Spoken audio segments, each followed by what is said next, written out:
लावणी सम्राज्ञी सुरेखा पुणेकर यांना पुरस्कार प्रदान करताना राष्ट्रपती पुरस्कार विजेत्या ज्येष्ठ लोककलावंत मंगलाताई बनसोडे, माजी आमदार आणि संमेलनाचे अध्यक्ष नानासाहेब बोरस्ते, गिरणा गौरव प्रतिष्ठानचे सुरेश पवार, डॉक्टर प्रियांका बोराडे आणि हर्षवर्धन बोराडे उपस्थित होते। दुसरे शेकोटी साहित्य संमेलनात डॉक्टर शंकर बोराडे लोककला पुरस्कार सुरेखा पुणेकर यांना प्रदान करण्यात आला। 11,000 रुपये रोख, सन्मानचिन्ह, शाल असे या पुरस्काराचं स्वरूप होतं। दरवर्षी हा पुरस्कार एका लोककलावंताला दिला जाणार आहे। ज्या लोककलावंतांनी लोककला जागृत ठेवल्या आहेत त्यांना हा पुरस्कार दरवर्षी प्रदान करण्यात येणार असून शेकोटी साहित्य संमेलनाचं हे दुसरं वर्ष होतं।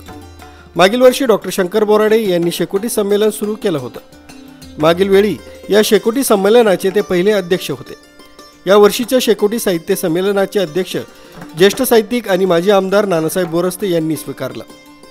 लोककलेला राजश्रय मिळाला पाहिजे आणि लोककला टिकल्या पाहिजे यासाठी हे शेकोटी संमेलन दरवर्षी भरवण्यात येत असतं। रवींद्र जाधव, लोकराज्य न्यूज, नाशिक।